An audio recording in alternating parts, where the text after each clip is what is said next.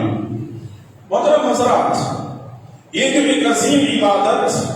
جو عید قربان کی شکل میں ہم اور آپ نے پیش کیا اللہ رب العالمین کے حضور، اور یہ جو ایام حج کے ایام چل رہے ہیں، اللہ تبارک و تعالیٰ نے جن بندوں کو توفیق دی وہ اللہ کے گھر پہنچ کر وہاں پر مناسک حج کی ادائیگی کر رہے ہیں۔ واقعتاً یہ بڑی عظیم عبادت ہے۔ انسان جب ان عظیم عبادتوں کو انجام دے دیتا ہے تو انجام دینے کے بعد شیطان انسان کے دل میں طرح طرح کے خیالات ڈالتا ہے، وسوسے ڈالتا ہے، انسان کے عمل کو ریاکاری کے ذریعے سے ضائع کرنے کی کوشش کرتا ہے۔ ریاکاری جس کو شو بازی کہا جاتا ہے، دکھاوا کہا جاتا ہے، یہ عمل اللہ رب العالمین کو پسند نہیں۔ تو لہذا ابھی جو آیت آپ کے سامنے بیان کیا، اللہ تبارک و تعالیٰ یہی بیان فرما رہے ہیں کہ یا ایھا الذین آمنوا، ایمان والوں سے خطاب کر کے کہا جا رہا ہے کہ اے ایمان والوں، تم اپنے صدقات اور خیرات کو احسان جتلا کر کے دوسروں کے اوپر اپنے ایمان اپنے صدقات کو ضائع مت کرو، اپنے صدقات و خیرات کے اجر و ثواب کو برباد مت کر لو۔ میرے بھائیو، اللہ تبارک و تعالیٰ نے جو یہ بات کہی ہے، یہاں پر دو بنیادی باتیں سمجھنے کی، دو بنیادی باتیں ہیں۔ سب سے پہلی بات جو سمجھنے کی وہ یہ ہے کہ انسان جب کسی انسان کے اوپر احسان کرتا ہے تو اس انسان کو وہ حقیر سمجھنے لگتا ہے، یا جو چاہے سوچتا ہے ہم اس کے ساتھ معاملہ کر سکتے ہیں۔ کیوں؟ اس لیے کہ ہمارے احسان تلے دبا ہوا ہے۔ کہا کہ ایسا کرو گے تو تمہارے اعمال ضائع ہو جائیں گے۔ دوسری بات یہ کہی گئی کہ صدقات اور خیرات کر کے، شو بازی کر کے، دکھاوا کر کے، ریا کر کے اپنے صدقات و خیرات کو تم ضائع مت کرو۔ میرے بھائیو، ان آیتوں کے اندر یہ دو عظیم پیغام اللہ تبارک و تعالیٰ نے ہم کو دیا ہے۔ ایک بندے مومن کو ہمیشہ اپنی زندگی کے اندر اللہ تبارک و تعالیٰ کے لیے صرف رضا،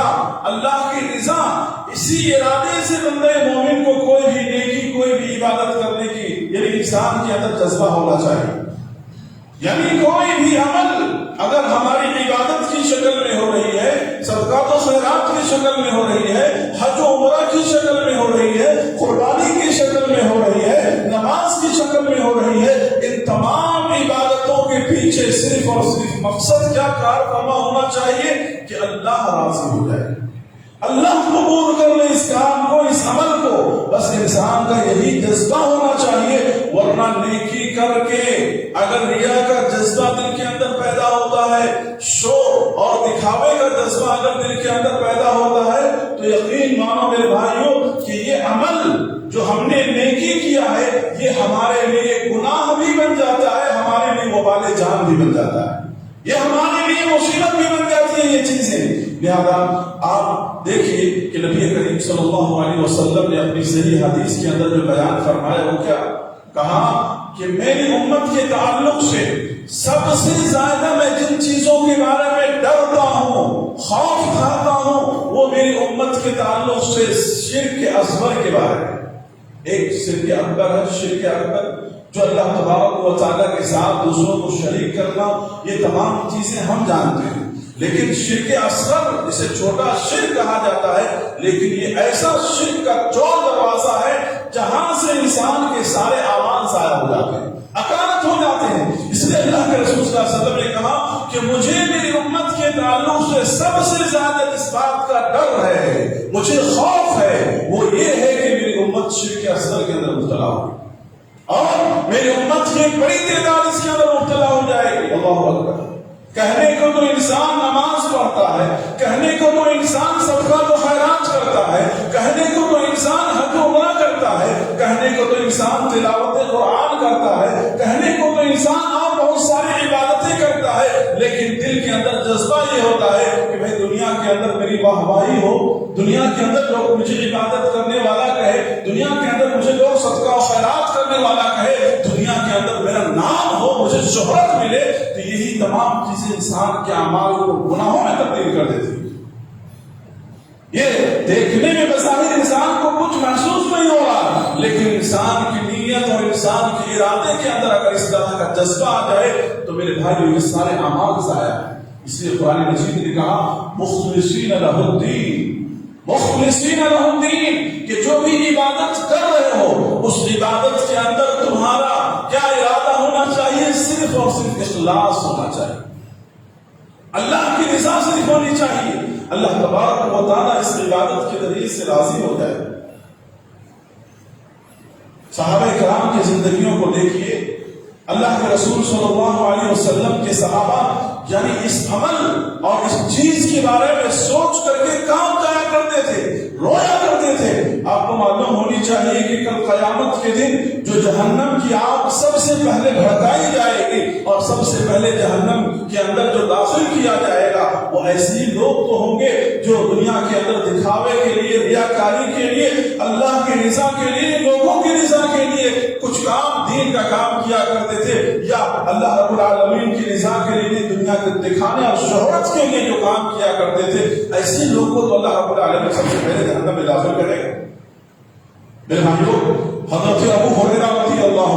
اکبر اتنے بڑے صحابی رسول ہیں،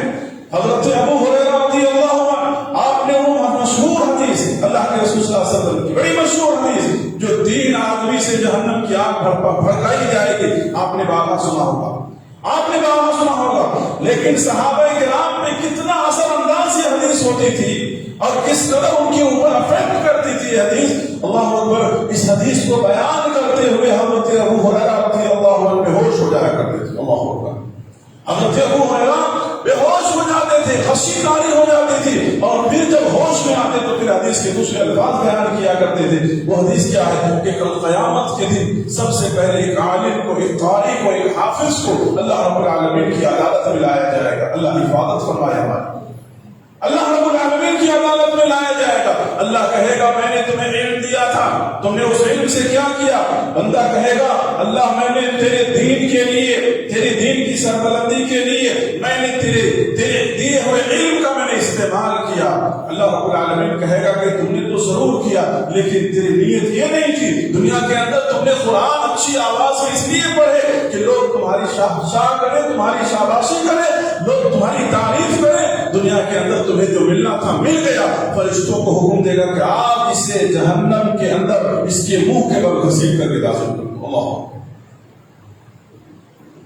اللہ رب العالمین کی عدالت میں ایک شہید لایا جائے گا جس نے اللہ کی راہ میں شہادت حاصل کی ہوگی۔ اللہ رب العالمین کہیں گے کہ میں نے تجھے طاقت دیا تھا، قوت دیا تھا، ہمت دیا تھا، حوصلہ دیا تھا، تم نے کیا کیا اس کا؟ کہے گا رب العالمین میں نے تیرے دین کی سربلندی کے لیے میں نے کافروں سے مقابلہ کرتے ہوئے پروردگارا میں نے تیری راہ میں اپنی جان دے دی۔ اللہ رب العالمین کہیں گے کہ نہیں، تیری نیت وہ نہیں تھی، تیری نیت تو وہ تھی کہ میرا نام، میرے خاندان اور قبیلے کا نام بلند ہو، اس لیے تم نے اس کام کو، اس بہادری سے تم نے ان تمام چیزوں کو انجام دیا۔ لہذا دنیا کے اندر جو تجھے ملنا تھا مل چکا ہے، آج کے دن تیرے لیے کچھ نہیں ہے۔ اللہ تبارک و تعالیٰ اسے